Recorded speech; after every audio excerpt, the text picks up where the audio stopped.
এই ভিডিওটা দেখার আগে তুমি তোমার হেডফোনটা নিবা এবং একটি ঠান্ডা নিরিবিলি পরিবেশে যে সুন্দর মতো এই কথাগুলা খুবই মনোযোগ দিয়ে শুনবা।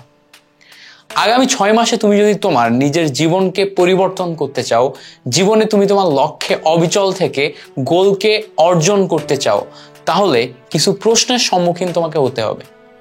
তোমাকে প্রথমেই নিজের কাছে প্রশ্ন করতে হবে, তুমি ঠিক কি চাও? তুমি ঠিক কতটা মনোযোগ দিয়ে ওই জিনিসটা চাও?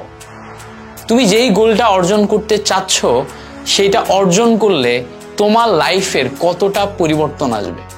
শুধু কি তোমার লাইফ পরিবর্তন হবে, নাকি তোমার সাথে সাথে তোমার ফ্যামিলির লাইফ পরিবর্তন হয়ে যাবে? তুমি নিজেকে প্রশ্ন করো, যে এই গোলটা তুমি সামনে পেতে চলেছো, এই গোলটা পাওয়ার জন্য তুমি কি একা মরিয়া হয়ে আসো, নাকি তোমার সাথে সাথে তোমার পুরো পরিবার, তোমার বাবা, তোমার মা, তোমার ভাই, তোমার বোন, প্রত্যেকে তোমার সাথে এই একটা গোলের পিছে দৌড়াচ্ছে, ছুটছে। তুমি যদি কালকে এই গোলটা অর্জন করতে যে ফেইল করো, তাহলে সবাই কতটা কষ্ট পাবে? এই সমাজ তোমার দিকে ঠিক কি দৃষ্টিকোণ থেকে তাকাবে? এই প্রশ্নগুলা তুমি একা একা নিজেকে করো।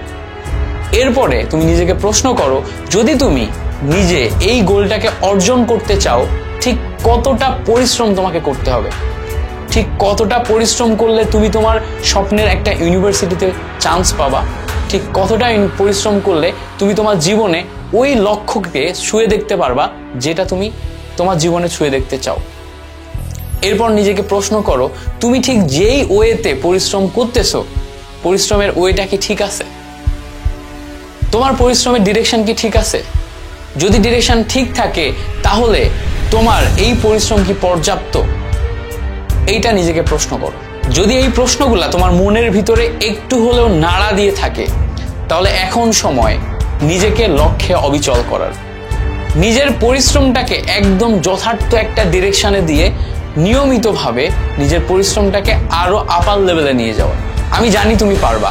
আগামী 6 মাস ঠিক নিজের এই পরিশ্রমটাকে তুমি যদি পর্যাপ্ত পরিমাণে ধরে রাখতে পারো, তুমি যদি আগামী 6 মাস নিজের সর্বোচ্চটুকু দিতে পারো, যদি তুমি আগামী 6 মাস নিজের পোটেনশিয়াল যেইটুকু আছে সেটাকে অল্প অল্প অল্প করে বাড়াইতে পারো, বিট করতে পারো, তাহলে তোমার এই 6 মাসে এনাফ নিজের জীবনকে পরিবর্তন করার জন্য। আমি বলতেছি না এই 6 মাসে তুমি তোমার জীবনে সবকিছু অর্জন করে ফেলবা, তোমার জীবন একদমই পাল্টে যাবে, কিন্তু এই 6 মাস তুমি যদি তোমার লক্ষ্যে অবিচল থাকো, বিশ্বাস করো, তোমার জীবন পরিবর্তনের জন্য যেই ভিত দরকার সেই ভিতটা তৈরি হয়ে যাবে। তোমার জীবনে একটা প্ল্যাটফর্ম তৈরি হয়ে যাবে, যেই প্ল্যাটফর্মের উপর ডিপেন্ড করে তুমি তোমার ফার্দার লাইফে ভালো কিছু করতে পারবা। 21 দিন লাগে একটা নতুন হ্যাবিট তৈরি করার জন্য। তুমি আজকে থেকে শুরু করলে 21 দিনের মাথায় এই পরিশ্রমের প্যাটার্নটাই তোমার হ্যাবিটে পরিণত হবে। 3 মাসের মাথায় তুমি একটা নতুন মানুষে পরিণত হবা। 6 মাসের মাথায় দেখবা যেই লক্ষ্য তুমি অর্জন করার জন্য এত পরিশ্রম করতেছো, সেই লক্ষ্যে অবিচল থেকে তুমি লক্ষ্যে পৌঁছে গেছো। এবং দেখবা যেই লুপটার ভিতরে থেকে তুমি একটা নতুন মানুষ তৈরি হয়ে গেলা, এই মানুষ সামনের দিকে প্রত্যেকটা লক্ষ্যে অবিচল তৈরি হয়ে আছে এবং সে তার জীবনে প্রত্যেকটা গোল অ্যাচিভ করতে করতে সামনের দিকে আগাচ্ছে। সো তুমি এই 6 মাসটা তোমার জীবনের সবচেয়ে কার্যকরী 6 মাস হিসেবে নাও, নিজের জীবনকে পরিবর্তন করে ফেলো। তোমার জন্য বেস্ট অফ লাক। যদি এই ভিডিওটি ভালো লেগে থাকে, তাহলে অবশ্যই তোমার 3 জন ফ্রেন্ডকে এটা শেয়ার করবা। Thank you so much for watching this video.